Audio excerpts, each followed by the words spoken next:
Bismillahirrahmanirrahim, Class 6. Today, Unit number 2, Oil Spillage Disaster. This lesson we are going to read from our correspondent, Karachi Pakistan. इस कराची पाकिस्तान में oil spillage हुआ है, तेल बहा है शिप से और बहुत बड़ी तबाही हुई थी, एक बहुत बड़ा डिज़ास्टर था. कॉरस्पॉन्डेंट वहाँ नुमाइंदा जो है उसने ये रिपोर्ट की है.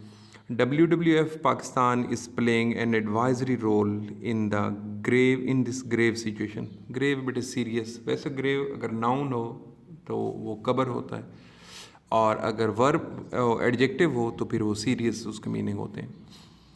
WWF पाकिस्तान एक बहुत ही एडवाइजरी रोल प्ले कर रही है इस सीरियस सिचुएशन में. Loss of critical species on the shore line पर बेटे साहिल के ऊपर बहुत ही कीमती स्पीशीज़ वो जानवरों की किस अक़साम है उनका बहुत ज़्यादा नुकसान हो गया है. Following the spillage could lead to changes in marine habitats. जो समंदर में रहने वाली रिहाइश गाहें हैं वहाँ के रहने वाले जानवरों के लिए हो सकता है इस ऑयल स्पिलेज के बाद वो चेंज हो जाएं, which will take years to recover. और फिर इन्हें रिकवर करने में कई साल लग सकते हैं. Set the deputy director general of WWF Pakistan. WWF Pakistan का जो डिप्टी डायरेक्टर जनरल है उसने कहा है कि ये इसमें बहुत साल लगेंगे इसको दोबारा से रिकवर होने में.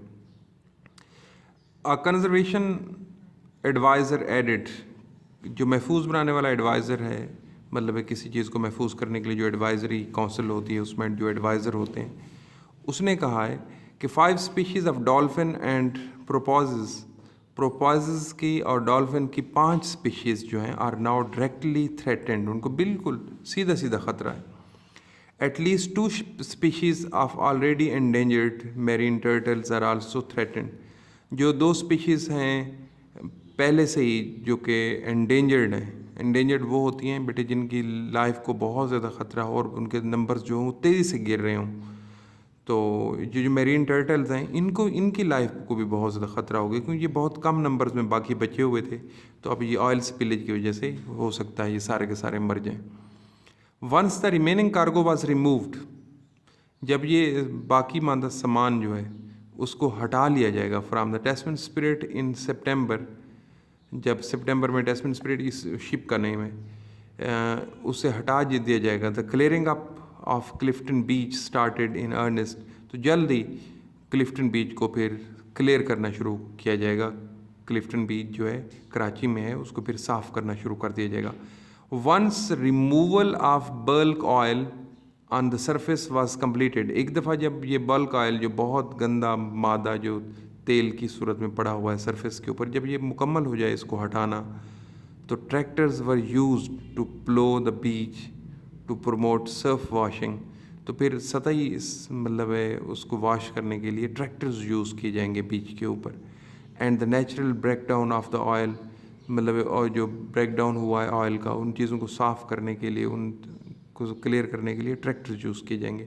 The heavy surf action as a result of the monsoon throughout September helped in natural break down of the oil residues. जो बाकी मांदा तेल के ज़रात हैं, जो चीज़ें पड़ी हुई हैं, जब सितंबर में मानसून की बारिशें होंगी और तो उससे भी ये जो सतह है ये साफ़ हो जाएगी. कुदरती तौर पर ये मतलब एक सिस्टम होता है, उससे ये सतह साफ़ हो जाएगी. In the superficial sand layers on the beach, जो ऊपर वाली सतह के ऊपर सैंड लेयर्स हैं, रेत की तह हैं, वो भी बीच के ऊपर मतलब वो क्लियर हो जाएंगी. मतलब इतना टाइम इनको लगेगा. Government school in the Clifton beach area were closed for 4 days. 4 दिनों से स्कूल ये बंद पड़े थे क्लिफ्टन एरिया के government schools. Until the end of August, और ये अगस्त के एंड तक ऐसा रहेगा.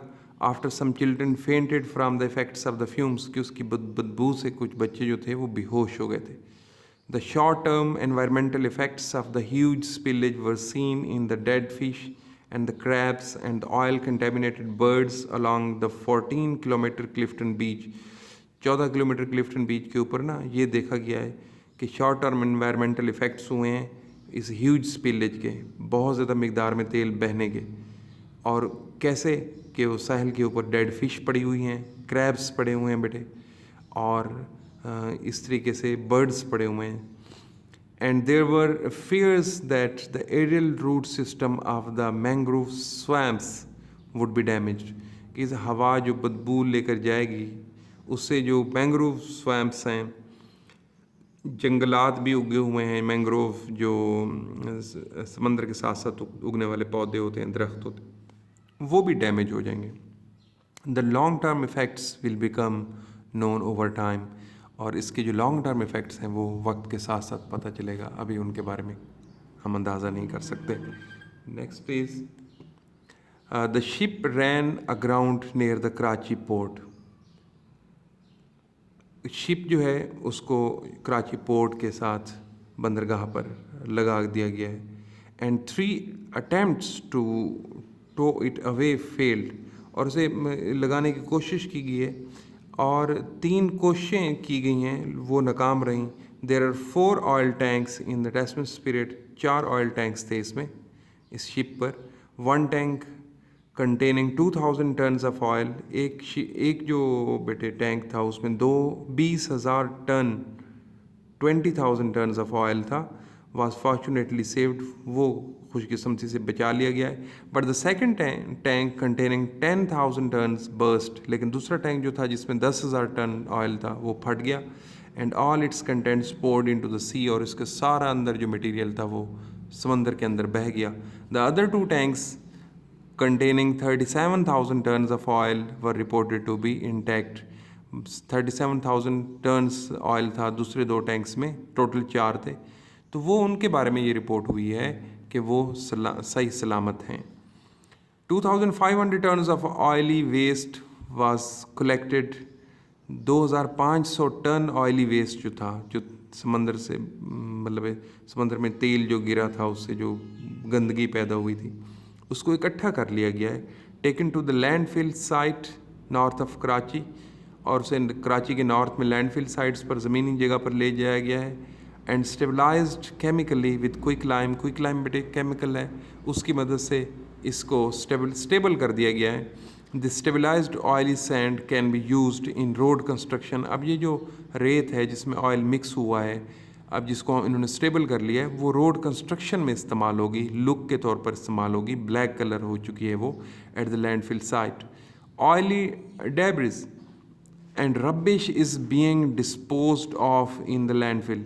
जो मलबा है, ऑयली मलबा है या गंदगी जो है उसको भी डिस्पोज ऑफ किया जा रहा है, उसको भी ठिकाने लगाया जा रहा है लैंडफिल पर. In October the main beach clean up was declared complete by the Karachi authorities. जो कराची अथॉरिटी है, शिपिंग पोर्ट शिपिंग अथॉरिटी है, तो वो इसको डिक्लेयर कर देगी कि इस बीच को कि वो क्लीन है. The surface sand is back to pre spillage condition. जो सरफेस है, सतही रेत है, वो स्पिलेज से पहले वाली हालत में दोबारा वापस आ जाएगी. Any residual deeply buried layers of highly oiled sand are being left. जो बाकी मादा चीज़ें हैं वो डीपली बरीड हो गए हैं, जो नीचे चले गए हैं, लाइटली ऑयल्ड सैंड है, उसको छोड़ दिया जाएगा नेचुरल प्रोसेस के लिए कि बारिशें वगैरह होंगी तब ये धुल जाएंगे या दूसरे प्रोसेस आएंगे, ज़मीन के बिल्कुल नीचे चले जाएंगे. Any further clean up will be considered at the next monsoon season. मज़ीद जो इसका मतलब क्लीन अप है वो अगले मानसून सीज़न में जब बारिशें होंगी तब हम एक्सपेक्ट कर रहे हैं कि वो हो जाएगा. नेक्स्ट बेटे है हमारे पास 6 पैराग्राफ.